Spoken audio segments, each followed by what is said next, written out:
this is my review of Pokemon the movie, The Power of Us.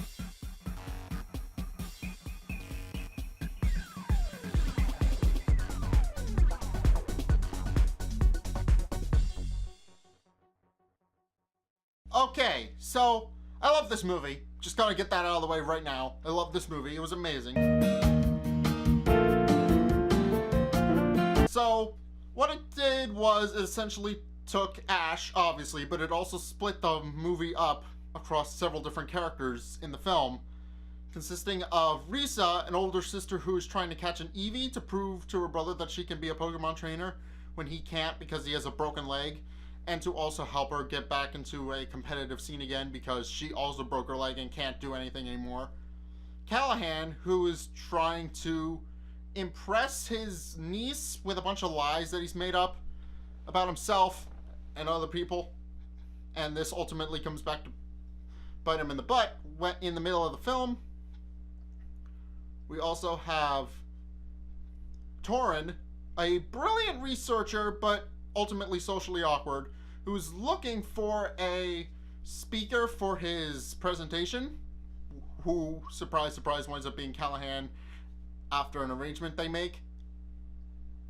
And then there's also Margot, the daughter of the mayor, who has befriended Zeraora, or is at least trying to teach Zeraora that people can be trusted, because Zeraora, as we learn later, had a run-in with humans and doesn't really trust humans much anymore. And finally, there is Pokemon Grandma, Harriet, because the main reason I call her this is because throughout the film she just has like an entourage of Pokemon, big and small, following her around, even though she hates Pokemon because of something that happened in her past, which I will get into in a bit. But anyway, Ash meets all these people on his way through the Fula City, the City of Wind, during their Wind Festival, mainly because he just showed up because he heard about the Wind Festival and wanted to check it out. And it's here where he runs into Margot, who is running through the streets, accidentally runs into a lemon cart run by a couple of lemon kids who are running a lemonade stand. And he tries to defuse the situation, and does, because Pikachu is able to hold off their fanfare, and they run away like little kids, because they're little kids. And there's also a little scene where Team Rocket decides to go into selling, I guess, some sort of beverage made out of lumberries. I don't really know, but it does wind up being important. So remember that they're selling lumberries during this scene. And they also realize that Ash is also there and try to take his Pikachu again, but that's kind of a little side plot that doesn't actually go anywhere, because Jessie and Meowth are too focused on the whole selling lumberries, and James is the only one who actually wants to try and do evil stuff. So James is the voice of reason. Meowth and Jessie's eyes are green with dollar signs. So yeah, there we go. And after Margot explains to Ash what the Wind Festival is, departs. And it's at this point where he finds out about the catching tournament, and he enters it. And so does Callahan, who doesn't have a partner Pokemon yet, but borrows one of Torin's Staryu on the grounds that he comes to the speech for Torin, who is looking for a Pokemon speech expert thing for his presentation. So, obviously, because Callahan has Torin whispering in his ear through a special little Bluetooth device, he knows where all the Pokemon are and are slowly catching them all, and does eventually win. And Ash gets second. But two things of note happen during this catching festival. One, a Sudowoodo enrages a Golduck, and Callahan saves it from the Golduck by catching the Golduck, yes. And then leaves, and then for the rest of the movie, the Sudowoodo just follows Callahan around. And also, Ash saves the city from a rampaging Tyranitar who got its neck wrapped in a cord thing? I don't really know what it's called. I don't really know where the cord came from, actually, so I'm not entirely sure what it's called. But the point is, it's got a cord wrapped around its neck, it's suffocating, and it's rampaging through the city because it's suffering. And Ash eventually saves it. And it's at this point where and it's at this point where Risa, who had gone and asked Callahan about an Eevee that she was looking for, tells her that it was rare. She goes into the mountain and eventually comes back and rescues Ash. And during the ceremony, during the night, people start noticing that the power has gone out, slowly but surely, because the winds have stopped blowing, because the eternal flame has gone out. And it's revealed to be Margot who was trying to protect Zeraora, because Callahan was running his mouth about the whole, well, there's a rare Pokemon in the area, I'm gonna go catch it, blah de blah de blah. And he also does tip off some poachers who try to catch Zeraora and try to beat up the little kid. And they're not nice dudes, but they are eventually scared off by the arriving entourage who was tracking them by Smeargle's scent, who had left it on, and also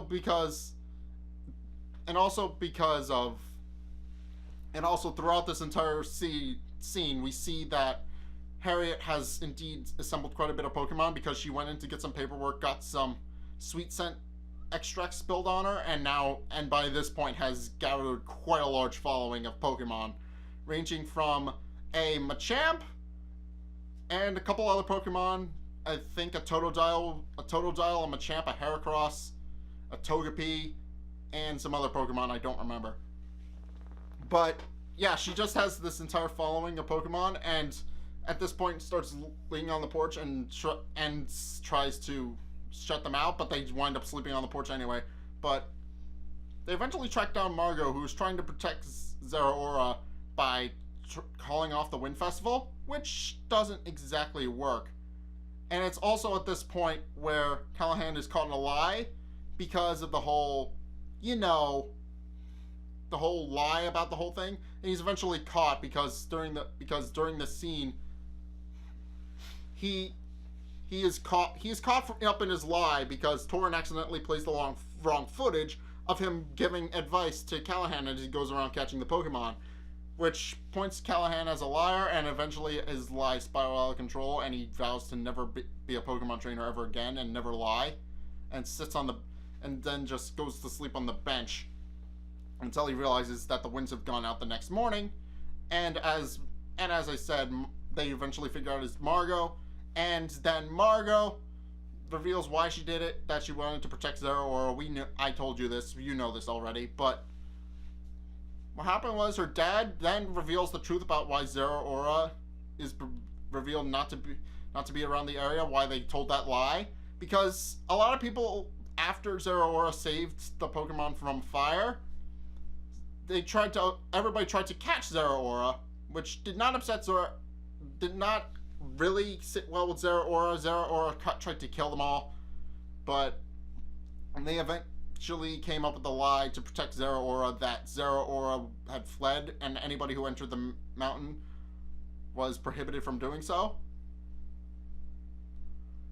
And they also did, and also there is a scene in here where my thing is not very consistent, because watch the film, it's a lot better here, but we also find out during the mass panic that Team Rocket actually did something successful. They stole a jar of effect spore extract, which, if you don't know, is the ability that causes a random effect of poison, sleep, and paralysis, all rolled up into one little package. So they stole that. They accidentally dropped it somewhere in the woods, which becomes the plot for the second half of the movie. And the problem here is that now it's the container's cracked, and it eventually does break, but nobody realizes this except for Team Rocket, who realize they dropped it and have no idea where it is. So they kind of have no idea that this is going to happen, because they think the container is somewhere. They think they've lost it. They don't know where. But they also know that they should probably lay low until something happens, because they know that they were caught, and if it wasn't for Wobbuffet, they probably would have been caught and sent to the police anyway. So they know for a fact that they probably should have been careful. But yeah, they decide to lay low and open up their berry selling business again, which again does wind up being a major part of the movie.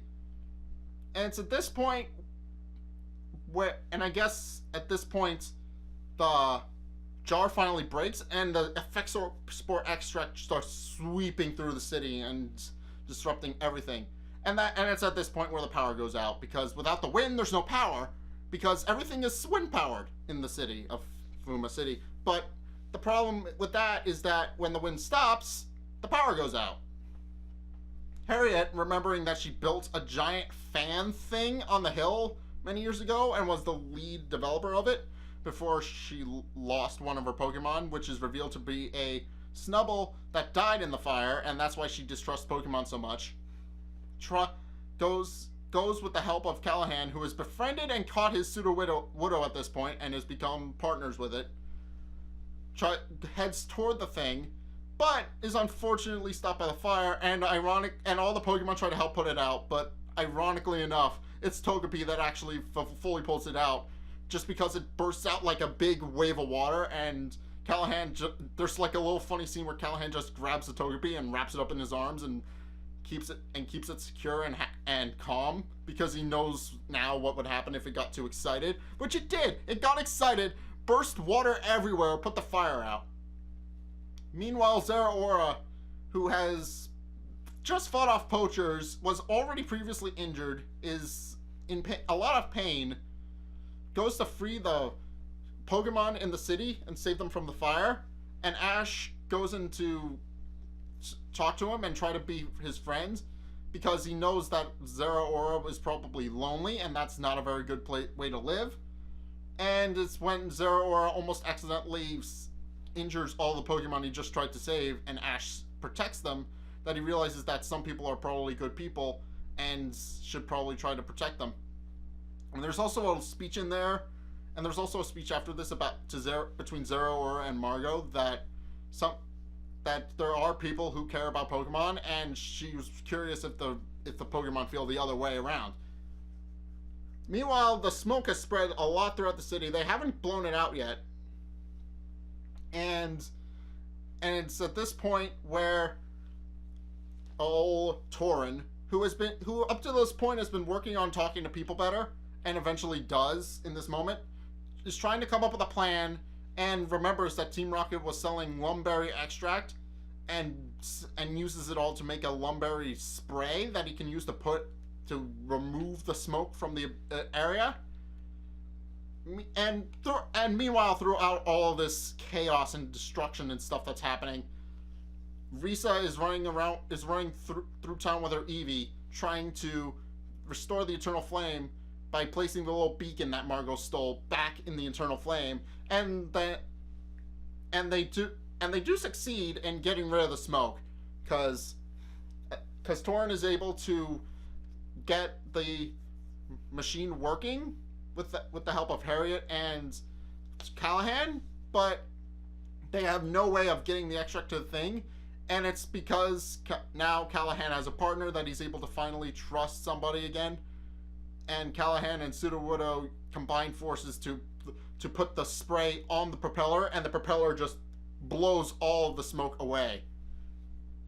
And it works! And then the Eternal Flame is relit, Lugia shows up, does about 2 minutes of cool stuff, puts out the fire, and restores wind to the city, but not before Margot almost gets flattened by a giant pylon thing, like a giant foam pole, I think, is what it's supposed to be. But she almost gets flattened by it, and Zeraora saves her, and she realizes that Zeraora cares about her as much as she cares about it. So, yeah, it's a really touching moment to end on, and I like this movie. I probably didn't do it as much justice as I should, because there is a lot in this movie that you have to remember, because there's a lot of different characters that it switches between, so it's very hard to keep track of what's going on, especially if you're me. I did my best. I'm not good at it. So go watch the movie. It shows like for another 3 more days, I think. It shows on different days going forward, unless of course you're watching in the very far future, in which case it's not out anymore, and you'll probably have to wait for the DVD unless the DVD is out at the time you're watching this, in which case, go buy the DVD. But it's a good movie. It's a cute movie. It's a sequel to the original Pokemon movie I reviewed, so I appreciated it. It was a good sequel to the movie, and I liked it. It was interesting. It had the debut of Zeraora, the Thundercat himself. So yeah, a good movie all around. And it also does feature some pretty powerful messages about how the one character is learning to trust Pokemon again. The other guy is a compulsive liar who's trying to learn how to be honest with himself now. And then Torrent has those struggles with talking to Pokemon. And then Risa is struggling with coming to terms with doing something again because she couldn't. And then obviously Ash did it all. He was the one who catalysts everything. And I liked seeing Ash actually be competent at stuff again, because let's be honest, in the main series timeline, he's not competent at all. He's done a lot of stuff, but he's also done stuff that's about as counterproductive as the stuff he's actually done that was successful. For example, in the anime, he went in to fight an electric gym leader with only Palpitoad and got his ass kicked. So, yeah, there you go. Palpitoad. But, yeah, seeing Ash actually do stuff that's competent, and actually seeing Team Rocket do stuff that was competent as well, was interesting. Because, as I said in the last time I reviewed one of these, I did say that Team Rocket kind of didn't really contribute a whole much to the story, which is the whole point of their character, because Jesse, James, and Meowth aren't meant to be taken seriously. They're meant to be comedy characters, and I know that.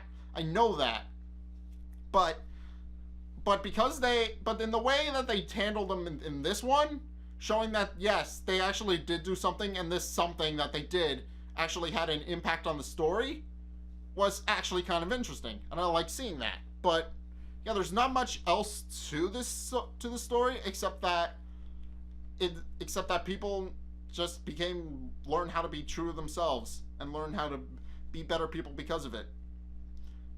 I mean, Harriet learned how to be a better person toward Pokemon again. She learned to love Pokemon again because she lost her Snubbull in the fire, as I explained, and it's only because she realized that she needed to let go of the past and keep moving forward that she could trust Pokemon again. And also and that was basically a theme about the whole thing, except for maybe Callahan and Torren, who kind of learns to be more open and honest with themselves instead of just forgetting the past and keeping to move forward.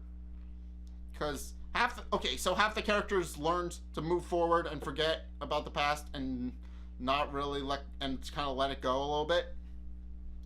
And the other half learn to be true to themselves. So, definitely a good movie. I recommend going to watch it. 10 out of 10. A really good Pokemon movie. I liked it. And, I didn't like the part where Lugia just kind of showed up like an actual Ex Machina. So, and just put out the fire single-handedly and restored everything. It's Lugia. It's the Pokemon of the sea and wind. I get it. It's thematic, but come on. That you can't just bring in a legendary at random and have it solve everybody's problems. I get it. It works, but it doesn't. It works in the story. I get it, but Zeraora was already kind of the mascot of this. Did we really need Lugia here to fix everything? I get it that they have a thing with Lugia, but Lugia showed up. It was built up for a whole bunch of nothing, and then Lugia just showed up for 5 minutes and fixes everything. So, yeah, Lugia kind of sort of needed to be there. It didn't fit in the story quite as well. Well, it did fit, but it didn't really make sense in the context because Lugia just kind of showed up and did 5 minutes of something cool and left. So, yeah, there's not much else to this except that I love the movie and I loved what they did with it. So, if you guys have seen or are going to see Pokemon the movie The Power of Us, what did you guys think, or what is your thoughts about going to go see it? Let's get a discussion going in the comment section down below, or over on my Discord server, link in the description. Either way, thank you guys so much for watching this episode. If you liked it, hit that like and the subscribe button. Also, be sure to follow me on Facebook and on Twitter in the description below to keep up on videos, whereas the sub box is typically lag behind, whereas the Twitter feeds are not broken. So, and also check out my Patreon, become a patron, maybe support me over there, and help me make future videos like this one. Anyway, thank you guys so much for watching, and until next time, I will see you guys in the next video. Peace!